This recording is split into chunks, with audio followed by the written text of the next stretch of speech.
7 billion free wills are moving on this planet, 7 billion free wills. और एक आदमी अपनी फ्री विल से मुझे कत्ल कर दे तो मैं खुदा की मर्जी से मरा हूँ कि इसकी फ्री विल की वजह से? मेरी मौत खुदा के हाथ है या ये फ्री विल वाले के हाथ है?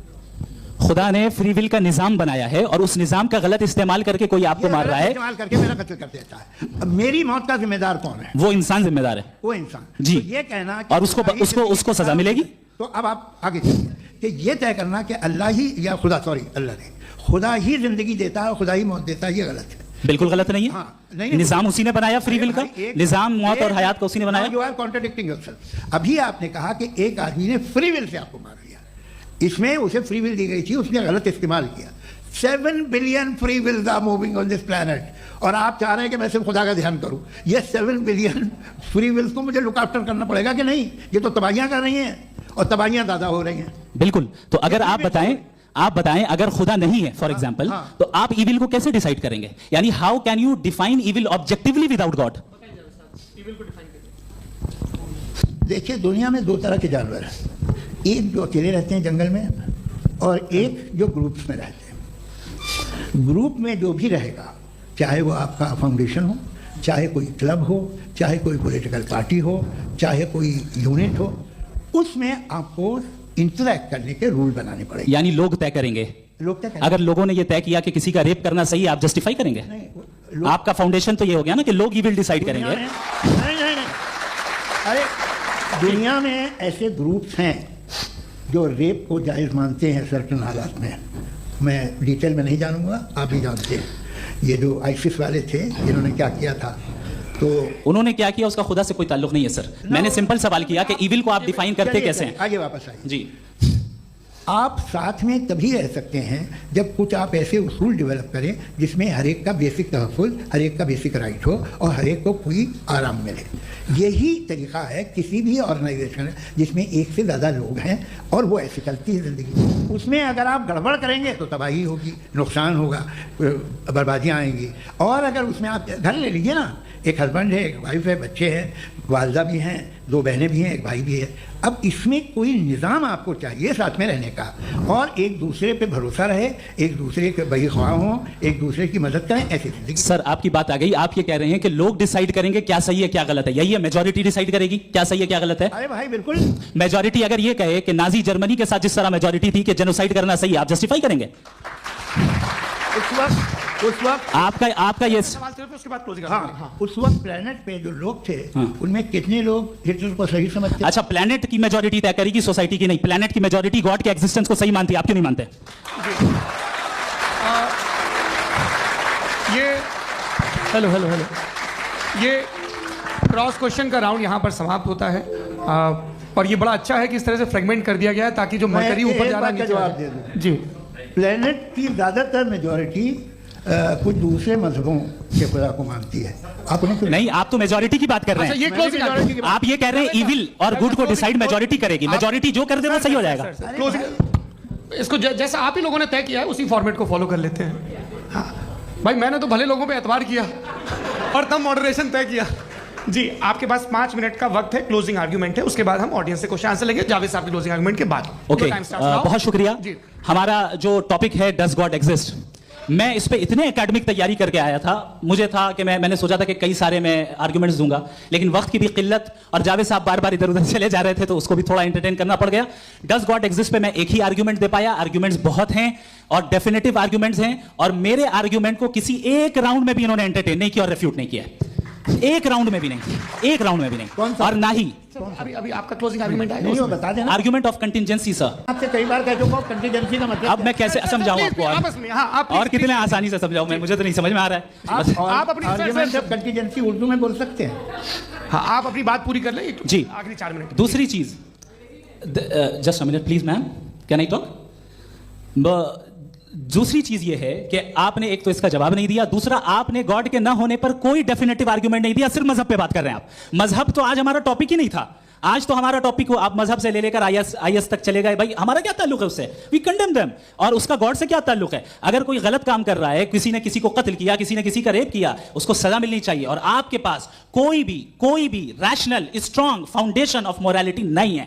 आपने कहा कि मेजॉरिटी तय करेगी सोसाइटी की, वो सही होगा। मैंने कहा हिटलर को फिर आप सही कहेंगे, नहीं, प्लैनेट की सोसाइटी की मेजॉरिटी तय करेगी। तो प्लैनेट की मेजॉरिटी गॉड की एग्जिस्टेंस को मानती है, आप क्या नहीं रिलीजियस है? तो यानी आपके पास कोई स्ट्रॉन्ग फाउंडेशन नहीं है ऑब्जेक्टिव मोरालिटी का। ऑब्जेक्टिव मोरालिटी का अगर कोई फाउंडेशन है तो वो सिर्फ गॉड है, गॉड है, गॉड है। थैंक यू जी।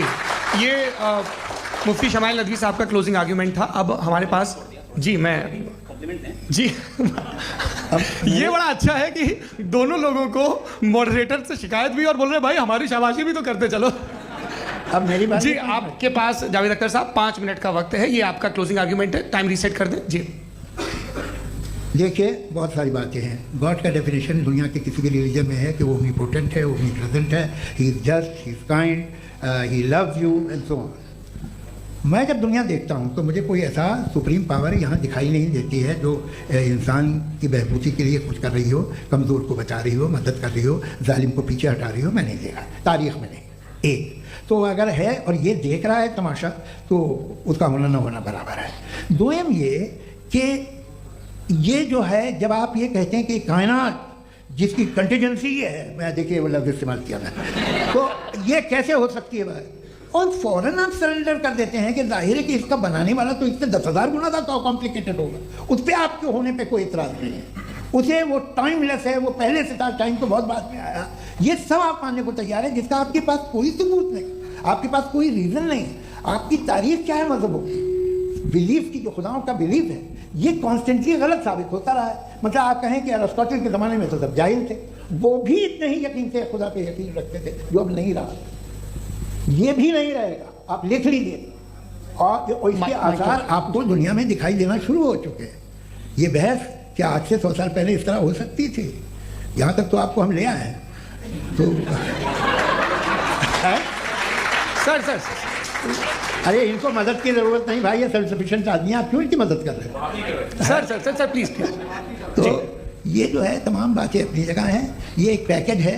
आप अकेले, कोई आदमी ऐसा नहीं जो सिर्फ गॉड को मानता हो, उसके साथ बहुत पैराफर्नेलिया आता है, अलग अलग पैराफर्नेलिया आते हैं। They are only, they have always created chaos in the society. मैं तो आपको सीधा ऑफर देता हूँ कि दुनिया में 10 इम्पॉर्टेंट बिलीव्स हैं। आप एक मानते हैं, 9 नहीं मानते। 9 में आप एथीस्ट हैं, 9 को आप बिल्कुल रीजनेबली मेरी तरह देखते हैं। तो 90 मजहबी आदमी भी 90% एथीस्ट है। वो दूसरे खुदा नहीं मानता, एक खुदा मानता है, अपना वाला, बाकियों को कहता है गलत है। अगर आप मानना ही बंद कर दें तो आपका 10% चांस है कि आप सही हैं और 90% चांस है कि आप गलत हैं। मेरा मशवरा है, आप मानना छोड़ दिए तो 50% चांस होगा कि आप सही हैं और 50% चांस होगा, 40% आप गेन करेंगे बाय बिकमिंग एन एथीस्ट। ये एक फरसूदा ख्याल है, ये ख़त्म हो रहा है। हो सकता है मेरी ज़िंदगी में ना हो, लेकिन ये हो जाएगा। जो बातें ये इनको आप मेटाफिजिकल, ये वो ऐसे रिस्पेक्टेबल टर्म दे दिए, ये तो उन लोगों के हैं जिन्हें ना फिजिक्स मालूम थी ना मेटा मालूम था, ये उन्होंने आपको दिए हैं। जी बहुत शुक्रिया आप दोनों लोगों का। और अब इस बातचीत का आखिरी राउंड शुरू होगा, डज गॉड एग्जिस्ट की ये बहस मुफ्ती शमाइल नदवी और जावेद अख्तर साहब के बीच। आप लोग अपने अपने हाथ ऊपर करेंगे, मैं यहाँ से तय करूँगा। और माइक हमारे पास है क्या? एक ही माइक है ऑडियंस के लिए? 2 माइक है, एक इस तरफ एक इस तरफ, ठीक है। तो जी सबसे पहले हमारी सहयोगी है मारिया शकील जी, पूछिए सवाल। थोड़ा सा रुकेंगे ताकि कैमरे का फ्रेम आप पर आ जाए, आपकी तो प्रैक्टिस है टीवी की। जी नदवी साहब, मैं खुदा को मानती हूँ, पहले मैं इसी प्रमाइस से शुरू कर रही हूँ और ये बता रही हूँ आपको, मैं मानती हूँ। लेकिन कुछ सवाल हैं जो जावेद साहब ने उठाया, उसका जवाब आपको देना चाहिए। पहला सवाल ये कि गज़ा में सालों से छोटे बच्चे मर रहे हैं, वो उनको, अगर खुदा मर्सीफुल है, हम मानते हैं कि अल्लाह ताला में बहुत ताकत है, तो वो बच्चे क्यों मर रहे हैं? दूसरी बात ये कि अगर कंटिजेंसी की जो आप बात करते हैं, पूरे मुस्लिम मुमालिक मिल करके भी उन गज़ा के बच्चों को क्यों नहीं बचा पा रहे हैं? क्योंकि अगर वो चाहते, क्योंकि अल्लाह ताला उन पर हुकूमत करते हैं, सब पर हुकूमत करते हैं, तो वो उनको क्यों नहीं बचा? जी थैंक यू वेरी मच। बहुत अच्छा किया आपने इस चीज़ को जिक्र कर दिया, मैं इसको और अच्छे से एक्सप्लेन करने की कोशिश करता हूँ। देखें, जहाँ तक आपने कहा कि गज़ा के बच्चों को मारा जा रहा है, देखें 2 वर्ल्ड व्यू है, एक एथीस्टिक वर्ल्ड व्यू, एक थीस्टिक वर्ल्ड व्यू है। बच्चे मर रहे हैं दोनों वर्ल्ड व्यू में, लेकिन हमारा वर्ल्ड व्यू कह रहा है कि रिकॉम्पेंस है, ये कह रहे हैं कि उनका मरना बेकार जाने वाला है, कोई उसका रिकॉम्पेंस नहीं है, चूंकि इनके यहाँ आखिरत और अल्लाह का कोई तसव्वुर या गॉड का कोई तसव्वुर नहीं है। आपने ये सवाल किया कि गॉड मर्सीफुल है, क्यों नहीं रोकता, ये मैंने बताया कि ये मिसकंसेप्शन है लोगों के दरमियान कि गॉड को सिर्फ मर्सीफुल और ओमनीपोटेंट समझते हैं। गॉड के सिर्फ यही 2 एट्रीब्यूट्स नहीं है, गॉड के कई सारे एट्रीब्यूट्स हैं, उनमें से अल हकीम भी है, उनमें से ऑल वाइज भी है, ऑल नोइंग भी है। लिहाजा अगर इस दुनिया में किसी को तकलीफ आ रही है और गॉड उसको नहीं रोक रहा है, वो इसलिए नहीं रोक रहा है चूंकि इंसानों को फ्री विल दिया गया है। ठीक इसी तरीके से अगर एक डॉक्टर किसी छोटे बच्चे को इंजेक्शन लगा रहा है, उसे तकलीफ पहुंच रही है, उसके लिमिटेड पर्सपेक्टिव के एतबार से ये गलत हो रहा है और डॉक्टर बुरा है, लेकिन जब आप ब्रॉडर पिक्चर को देखेंगी, आपके और हमारे पास सिर्फ एक पिक्सल है, हमें इतना नजर आ रहा है कि गजा में कत्ल हो रहा है, लेकिन इसके पीछे कितना रिकॉम्पेंस उनको मिलने वाला है, पूरा पिक्चर गॉड के पास है। तो एक पिक्सल से आप पूरे पिक्चर को कभी भी जज नहीं कर सकती। आप इसमें कुछ जोड़ना चाहेंगे? आपको कुछ बोलना है इसमें? भैया आपने बहुत अच्छा जस्टिफिकेशन दिया, या आप वो जो वहाँ के प्राइम मिनिस्टर इजराइल के उन्हें भेजिए, वो बहुत खुश होंगे। आप जस्टिफिकेशन दे देना कि अगर गॉड नहीं है तो बच्चे क्यों मर रहे हैं, आप बताएं। वो ये सवाल पूछ रहे हैं कि अगर आप ईश्वर का अस्तित्व नहीं मानते हैं तो उन बच्चों की मौत को आप कैसे इंटरप्रेट करते हैं? भाई ये दुनिया जो है, जो ताकतवर लोग होते हैं वो एक नाइंसाफी करते हैं। तो ये अच्छा काम है, आपके नजदीक तो नेचर नाइंसाफी पे मबनी है। अरे मेरे भाई, आप नेचर की कहाँ बात कर रहे हैं, तो इंसान की बात कर रहे तो फिर जब मैं इंसान की बात कर रहा था, आप नेचर की बात करने लग क्रॉस गए। एग्जामिनेशन नहीं। हैं। अब आप मुझे बोलने नहीं देंगे तो अलग बात है, आप बोलिए, मुझे कोई जी नहीं, ये क्रॉस एग्जामिनेशन। मुझे बोल तो लेने दीजिए। जी बोलिए। क्या बात? साइंस में लॉजिक है और रिलीजन में लॉजिक नहीं है। मेरा ख्याल यह है कि रिलीजन में भी लॉजिक है, लेकिन उस लॉजिक की बेसिस ये है कि आप रुक जाते हैं, जिसका जिक्र जावेद साहब ने बार बार किया, यानी खुदा के तसव्वुर पे आते हुए, गॉड के तसव्वुर पे आते हुए रुक जाते हैं। और इसमें सवाल पूछना मतलब फॉरबिडन होता है। सवाल यह है कि क्या जावेद साहब इससे एग्री करते हैं कि साइंस की लॉजिक अलग है और रिलीजन की लॉजिक अलग है? बताइए सर। देखिए, 3 चीज़ें हैं। साइंस है, एक है मंतिक है, इस्तिदलाल है, और एक जो है कुछ भी नहीं है, फेथ है, अकीदा है। मैं अकीदे की लॉजिक का कायल नहीं हूँ। मुझे आप इस्तिदलाल से, लॉजिक से, रीज़न से समझाइए, मैं मानने को तैयार हूँ, मेरा क्या नुकसान होगा। लेकिन ये कि अकीदे पे मैं नहीं जा सकता हूँ। अकीदे का मतलब है कि तुम ये मान लो, सवाल ना करो, ये नहीं। आप सारी बातें करके, बड़ी साइंटिफिक बातें करके एक जगह जाके खुदा के वजूद पे रुक जाते हैं, सरेंडर कर देते हैं। मैं सरेंडर करने को तैयार नहीं। That's all. जी, ये आगे सर बैठे हुए हैं, इनको माइक दीजिए। भाई वो आप पूछना चाह रहे थे ना भाई? हाँ, नहीं मैं थैंक यू जी। आपका नाम? आसिम इफ्तिखार। आसिफ जी, पूछिए। सर जावेद सर से सवाल है कि आपने माइक थोड़ा करीब अपने क्लोजिंग स्टेटमेंट में ये बात कही थी कि मज़हब का जो फ्यूचर है वो ज़्यादा दिन नहीं जाने वाला है, लेकिन मैं देख पा रहा हूँ कि जो ऑक्सफोर्ड यूनिवर्सिटी की एक स्टडी है 2011 में हुई है, जिसके 50 एकेडमिशियंस ने इसको अंजाम दिया था, उसमें वो ये कहते हैं कि जो फेथ इन गॉड है वो इनबिल्ट है ह्यूमन नेचर के अंदर, जिसको हम कहते हैं फितरत के अंदर शामिल है वो। और वो ये कहते हैं कि अगर कोई ये समझता है कि मज़हब को वो ख़त्म कर देगा तो ये उसकी गलत फहमी है। तो आप इसके बारे में, इस स्टडीज़ के बारे में क्या कहते हैं? ठीक है। मैं उनसे एग्री नहीं करता हूँ। वो कौन से प्रोफेसर होंगे? ऐसा उनके पास डेटा है, इन्होंने डेटा के बेस होगा। डेटा क्या हो सकता है? फ्यूचर का डेटा तो नहीं हो सकता ना उनके पास, प्रेजेंट का डेटा हो सकता है। डेटा आपने सुना 100 साल पहले का बाद का डेटा? मैंने तो नहीं सुना आज तक। तो आज उनकी ये राय है और होगी राय, ठीक है। दुनिया में तरह तरह की राय है लोग, लेकिन मैं समझता हूँ कि वक्त के साथ इंसान ज़्यादा से ज़्यादा रीजनेबल और लॉजिकल होता जा रहा है। आज आप देखिए वेस्टर्न यूरोप में क्या परसेंटेज है नॉन बिलीवर्स की, बहुत हाई। वहाँ चर्च खाली पड़े होते हैं। तो अल्टीमेटली तो इंसान कोई ऐसी बात बहुत अरसे तक नहीं मान सकेगा, चाहे गलत या सही, जो उसे, उसके दिमाग को, उसके जहन को, उसके लॉजिक को अपील करे। वो कह रहे हैं तो ऑक्सफोर्ड के होंगे, तो कैम्ब्रिज के होंगे, तो मुझे क्या लेना देना। उनका डेटा मुस्तकबिल का नहीं हो सकता है। जी दीपक, हाँ पूछिए। मैं आऊँगा, अभी पीछे की साइड भी आऊँगा, माइक वहीं भेजूंगा 2-3 साल के लिए। जी जावेद साहब, आपसे सवाल है। नमस्ते। अरे भाई सर, अगर आप ही लोग को तय करना है तो फिर 200 लोग तय कर लेंगे। नहीं sir, please don't do this sir. Everybody has a right sir, but we can only take selected questions. No sir, ये यंग लोग भी हैं तो इनकी ये आप उतने यंग, भाई आप यंग हैं कि नहीं हैं? वो कह रहे हैं वो भी यंग हैं साहब, आप उनकी नौजवानी पर दावा उनको ही करने दें। हाँ मुफ्ती साहब, आप यंग, हाँ पूछे। अरे भैया सर, मेरा सवाल ये है, कुछ इनसे भी तो पूछो। जी नहीं, बस आपसे एक सवाल है। जैसे थीस्टों के पास, अपने जो ईश्वर को मानते हैं, उनके पास अपने सोशल गेट टुगेदर्स हैं। 5 रोज़ क्रिसमस आने वाला है, होली है, दिवाली है, ईद है। एथिस्ट क्या ऑफर कर रहे हैं? मतलब मैं इनकी दुकान से बोलूं मैं आना चाहता हूं उस तरफ, पर मैं अट्रैक्ट नहीं हो पा रहा हूं। मैं सोशल गेट टुगेदर क्या है आपके पास? वो ये कह रहे हैं कि जो धार्मिक लोग हैं, अलग अलग धर्म के लोग, उनके उत्सव त्योहार कॉन्ग्रेगेशन बहुत हैं। अब आपको मैं एक सुनाता हूँ, यहाँ हिस्टोरियन भी बैठे हैं। मृदुला जी आप बताइएगा सही है कि नहीं। ये एक कॉन्स्टेंटाइन, एक ग्रीक रोमन बादशाह था जो क्रिश्चियनिटी आने के 400 साल बाद उसने डिसाइड किया कि मैं क्रिश्चियन हो जाऊंगा, मेरी पूरी स्टेट कैंसिल हो जाएगी। उस ज़माने में ऐसे ही होता था, राजा जो धर्म इख्तियार करता था वो जनता भी कर लेती थी, इसलिए कि वो हो गया था बैंकक्रप्ट। और उसे जो मेडिटेरियन कोस्ट के रिच क्रिश्चियन वो थे मर्चेंट, उससे पैसा चाहिए था। तो उसने कहा यार क्रिश्चियन हो जाओ। तो उसने अपने वजीर से कहा कि भाई ये हिस्ट्री है कि अब हम लोग क्रिश्चियन हो जाते हैं। पहले सर हो जाएंगे, कोई प्रॉब्लम नहीं है, लेकिन एक प्रॉब्लम ये है कि 17 दिसंबर से 25 दिसंबर तक जो पेगन फेस्टिवल होता, जो पेगन फेस्टिवल होता है वो बंद हो जाएगा, इसलिए कि हम क्रिश्चियन हो गए तो होगा नहीं। तो वो बच्चों को बहुत बुरा लगेगा, पब्लिक को बहुत इन्जॉय करते हैं, खासतौर से 25 को मेन डे। उसने कहा ये तो सही कह रहे हो, ये जीसस क्राइस्ट की पैदाइश कब थी?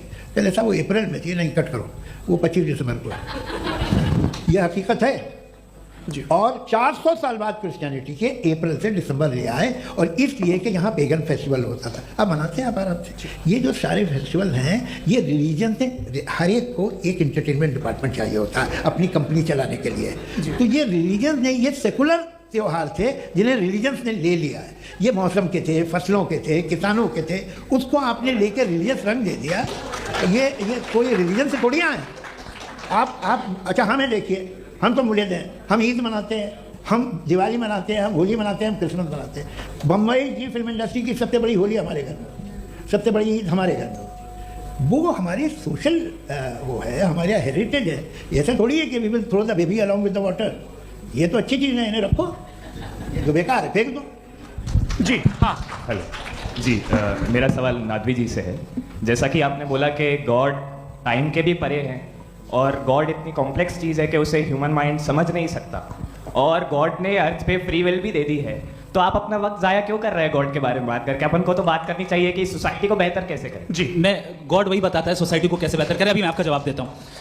आपने कहा कि टाइम पे वो एग्जिस्ट नहीं करता, सो नहीं, मेरा सवाल ये है कि जैसा आपने बोला कि गॉड बहुत ही कॉम्प्लेक्स चीज है। मैंने कहा ही नहीं कि कॉम्प्लेक्स है, तो आपके अल्फाज हैं। कॉम्प्लेक्स का लफ्ज गॉड के लिए सुटेबल नहीं है। क्यों? क्योंकि कॉम्प्लेक्स वो चीजें होती हैं जो ऑब्जेक्ट हो। God is not an object जिसको आप इंस्ट्रूमेंट के जरिए लेबोरेटरी में जाके टेस्ट करें, oh it's very complex. No, वो कोई कार का इंजन नहीं है। वो फिलोसॉफिकली नेसेसरी बीइंग, ऐसी बीइंग है जो सिंपल बीइंग है। हाँ, आप उसको मुकम्मल तौर पे उसकी तमाम हिकमतों को जान ले और हर चीज को जान ले, ये पॉसिबल नहीं है, क्योंकि वो ऑल वाइज है, आप ऑल वाइज नहीं है, और वो खुदा है, वो आपको सारी चीजें बता दे, ये जरूरी नहीं। मेरा सवाल ये नहीं था, मेरा सवाल ये था कि जब गॉड इतना परे है इस दुनिया से कि उसने अर्थ पे फ्री विल भी दी है, हम सब ह्यूमंस की फ्री विल है, और जो सोसाइटी में हो रहा है वो अपन लोग डिसाइड करेंगे। तो अपन लोग डिसाइड नहीं करेंगे ना, अपन लोग डिसाइड नहीं करेंगे। गॉड जो है, गॉड ने वो उसकी जात, उसकी एग्जिस्टेंस टाइम एंड स्पेस से परे है, लेकिन वो हमारा टेस्ट ले रहा है, और उसी गॉड ने हमें बताया कि तुम्हें क्या करना है क्या नहीं करना है। तो जाहिर उस गॉड की बात सुनेंगे ना। जी। वो पीछे एक चश्मा लगाया जो मैम खड़ी हैं, उनको दीजिए। हाँ आप जी जी बिल्कुल आएंगे। देखिए मैं कोशिश कर रहा हूँ सब तरफ जाने की। हाँ उनको दीजिए माइक। जी हेलो सर, मैं ओमनी प्रेजेंट नहीं हूँ, टाइम पाबंद हूँ, और जहाँ तक कोशिश कर सकता हूँ करूँगा। जी आपका नाम बताइए। मेरा नाम उर्सुला है, मैं दिल्ली यूनिवर्सिटी की एक स्टूडेंट हूँ, और मैं स्टूडेंट फेडरेशन ऑफ इंडिया से हूँ। मेरा सवाल मुफ्ती जी से है कि इस हॉल के इस कमरे में बैठ के हम लोग रेप की मोरालिटी के बारे में फिलोसफिकली बात तो कर सकते हैं, बट असलियत ये है कि रोज़मर्रा की ज़िंदगी में औरतें रेप के थ्रू गुजरती हैं, और हम लोग सिर्फ नंबर्स पे इस तरह नहीं देख सकते, क्योंकि कितनी औरतें हैं इन कंट्रीज़ में जहाँ पे आप बता रहे हैं कि केसेस कम हैं, जिनका एक्सेस है कि वो जाके केस फाइल कर सकें। कितनी औरतें हैं जो जिनको काम करने की आज़ादी है उन कंट्रीज़ में। यूरोप में ये आज़ादी आ गई, यूरोप में ये रूल्स आ गए, तो हम आज उसके बारे में बात कर पा रहे हैं। जी जवाब। आपने ये कहा कि कमरे में बंद होकर हम लोग इस पर फिलोसफिकली बात कर सकते हैं, लेकिन हकीकत में क्या हो रहा है, वो ग्राउंड लेवल पे क्या हो रहा है जो बहुत गलत हो रहा है, और वो सफ़र कर रही हैं। आई अग्री, बहुत गलत हो रहा है, और जो गलत हो रहा है उसको हमें रोकना है। और क्यों रोकना है, वो गलत क्यों है, हमारे पास इसका ऑब्जेक्टिव फाउंडेशन है, इनके पास उसका ऑब्जेक्टिव फाउंडेशन नहीं है। मैं ये कहना चाह रहा हूं कि जहां पे भी जुल्म हो रहा है, जहां पे भी औरत पे जुल्म हो रहा है, या उसकी इज्जत लूटी जा रही है, या उसे तकलीफ पहुंचाई जा रही है, और सिर्फ औरत नहीं, किसी इंसान के ऊपर भी जुल्म हो रहा है, तो उसके खिलाफ खड़ा होना, ये मॉरलिटी हमारे पास गॉड के पास से आई है। वरना जावेद साहब तो कह रहे हैं कि जो है मेजॉरिटी डिसाइड करेगी, तो मेजॉरिटी तो कभी भी बदल सकती है। क्या आप नाते ये थोड़ी सी आपको गलतफहमी है। मैं अगर मेरे जुमले से ये मतलब निकला या मैंने कहा तो ये जुमला मैं वापस लेता हूँ, ये मेरा मतलब ही नहीं था कि मेजॉरिटी डिसाइड करेंगे। मेजॉरिटी डिसाइड करे तो दुनिया में बड़ी वैसे आपने कहा था ये जुमला, अच्छा, हो सकता है, मैं मान रहा हूँ। बाद में रिकैप कर लेंगे। अरे एक सेकंड, मैं अपनी एक्सप्लेनेशन दे रहा हूँ। मुनासिब बात यह है कि हम सब के सब दिल में जानते हैं कि क्या अच्छा है क्या बुरा है, हमें पता है अच्छी तरह से। जो लोग बुरे काम करते हैं उन्हें भी मालूम अच्छा क्या है।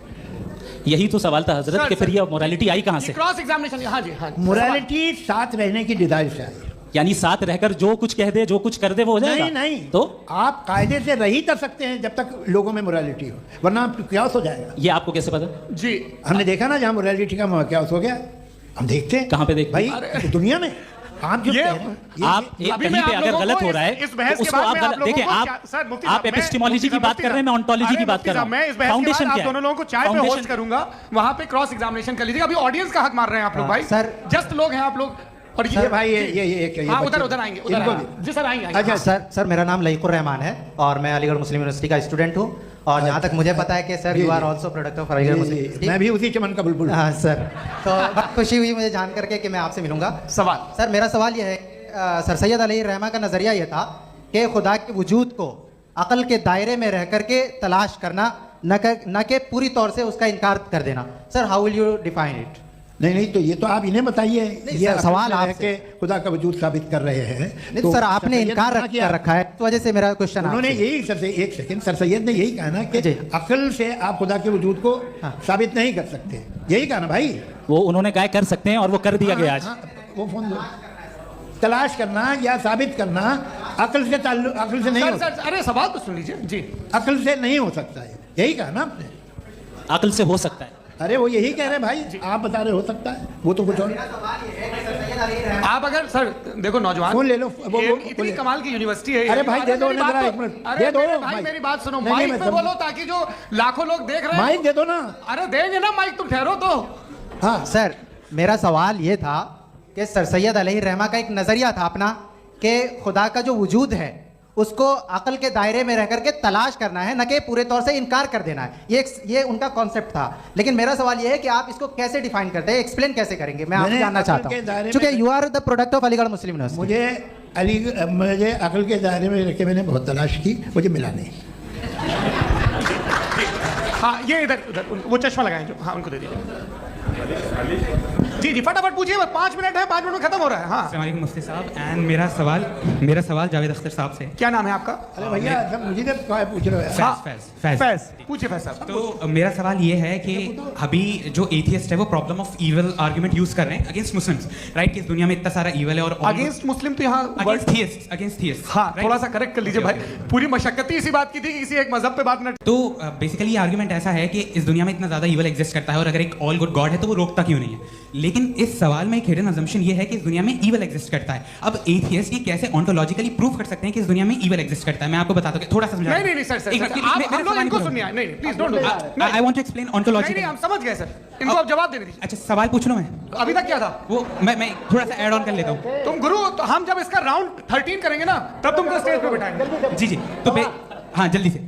तो देखिए एथियज्म के हिसाब से सब कुछ रैंडमली बन गया है, सब कुछ एटम्स और मॉलिक्यूल्स है। एक पत्थर में और मुझ में सिर्फ इतना फर्क है कि हम लोग एटम्स और मॉलिक्यूल्स का अलग अलग रीअरेंजमेंट है। अब एक पत्थर को कोई इंसान तलवार से 2 टुकड़ों में काट दे या मुझे, according to atheism it is same, there is no evil and good according to atheism. जी अच्छा फैज साहब का सवाल ये है कि हाँ कोशिश भी करते तो इससे गलत सवाल नहीं कर पाते। एक लाइफ फॉर्म है और लाइफ फॉर्म में फीलिंग्स हैं, मतलब लाइफ फॉर्म सुनता है, देखता है, टेस्ट कर सकता है, फील कर सकता है। तो उसकी जो क्वालिटी इस बबल में आ गई है, तो वो जानवर में भी है, इंसान में भी है। तो जाहिर है कि उसे कोई तकलीफ पहुंचेगी, तो चूंकि उसके पास वो सेंसिटिविटी है तो मैं करेगा। पत्थर में वो सेंसिटिविटी नहीं है। तो ये क्या सवाल हुआ कि अगर पत्थर को काटा तो पत्थर को तकलीफ नहीं होती, तो आपको काटे तो आपको क्यों तकलीफ हो? बैठ जाइए। जी हाँ अगला सवाल। हाँ पूछिए। जी जावेद अख्तर साहब। अरे भैया सब आप लोग मुफ्ती साहब को छोड़ रहे हैं, तो मेरे ही पीछे पड़े हैं क्या? फिर चलो बोलो भाई. You asked how God can exist when children die in Gaza. हाँ, You asked how God can exist when children die in Gaza, and you also mentioned the rise of atheism in Europe. But the same events also are leading many atheists and non-believers to turn towards faith. How do you interpret this contradiction, where suffering pushes some away from God, yet brings others closer to belief? देखिए, आपको एक बात बताऊं, दुनिया perfect तो कहीं भी नहीं है, हर जगह कुछ खामियां हैं. बेटा एक मिनट, मैं आप ही को कहेंगे, देखो वो तो कुछ खामियां, कमज़ोरियां, खराबियां सब जगह है.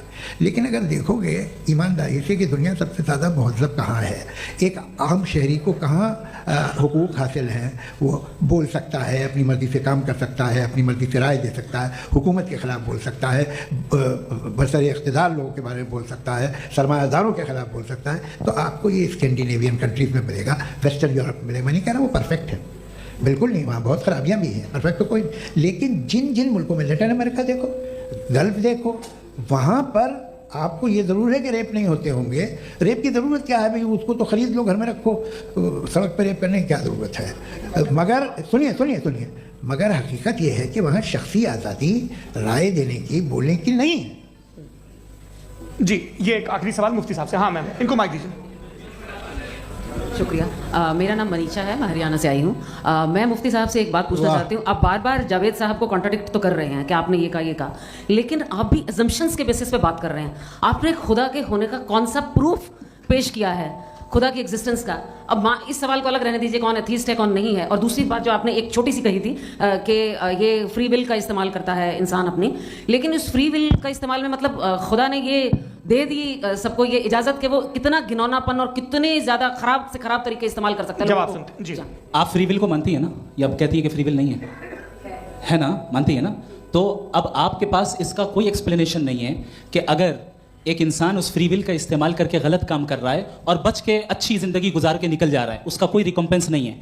हमारे वर्ल्ड व्यू में जो इंसान गलत काम कर रहा है उसको भी रिकम्पेंस यानी उसका बुरा बदला मिलना है, और जो सही काम कर रहा है उसको सही बदला मिलना है. लिहाजा जो फ्री विल है वो इस तरीके से है कि एक लिमिटेड टाइम तक खुदा ने मोहलत दी है. ऐसा नहीं कि छूट दे दी, जो करना है करते रहो हमेशा. वक्त आएगा जब एग्जाम का टाइम खत्म होगा तब रिजल्ट आएगा. दौराने एग्जाम जबरदस्ती आपको नहीं बताया जाएगा. अरे भाई एक सेकंड जी, सवाल मुफ्ती साहब से मेरा, मुफ्ती साहब से, मैं रुक जाइए, आपसे फोन, इसके बाद आपसे बोलिए. मैं मुफ्ती साहब एक ही सवाल करता हूँ कि अगर जो हो रहा है फ्री विल से हो रहा है और एक दिन बरोज़ क़यामत इंसाफ होगा मैशर में वगैरह वगैरह, तो दुआ क्यों मांगते हैं लोग? दुआ मांगते हैं इसके मतलब है अभी भी उसने ये डिपार्टमेंट रखा है कि मैं रोज़मर्रा की ज़िंदगी में बिल्कुल बिल्कुल ही कैन. तो तुम कैन हो, तुम मुझे नौकरी दिला देते हो, मेरे बेटे को ग्रीन कार्ड दिला देते हो, और 45,000 बच्चे मरते उन्हें रोकते नहीं हो. नहीं तो क्या आप ये कह रहे हैं कि इस दुनिया में जालिमों को कभी पकड़ी नहीं होती है? अरे जो भी पकड़ होगी वो बच्चे रोते हैं. बिल्कुल. देखिए मैंने अपने ओपनिंग स्टेटमेंट में यही कहा था कि जनाब जावेद साहब सिर्फ इमोशनल आर्गुमेंट है. This is an emotional argument. ये छोटे मोटे इसके पीछे का रीजन मैंने बताया क्या है, इसके पीछे का रीजन क्या है मैंने बताया. मंच से आप लोगों को सज्जनों इसलिए कह रहा हूं ताकि थोड़ा सा आपके कॉन्शियस पे जोर रहे कि आपको ऑर्डर बचा के रखना है. वक्त तय हुआ था, ये वक्त पूरा हुआ, आपने इतने धैर्यपूर्वक सुना, मैं आप सबका बहुत बहुत शुक्रगुजार हूं. यदि इन दोनों विद्वानों की इच्छा होगी तो कभी हम इस बातचीत का राउंड 2 राउंड 3, यही तो देखिए खूबी है इंसान की कि बहस मुबाहसे में वो पड़ा रहता है. आप लोगों ने बड़े धैर्य का परिचय दिया, बहुत बहुत शुक्रिया. इसी के साथ ये बातचीत यहाँ पे समाप्त होती है. मैं एक बात बता दूं, ये सारी बहस हो गई, अब मुफ्ती साहब और बड़े मुफ्ती साहब इन साथ के साथ मैं खाना खाने वाला हूँ. अच्छा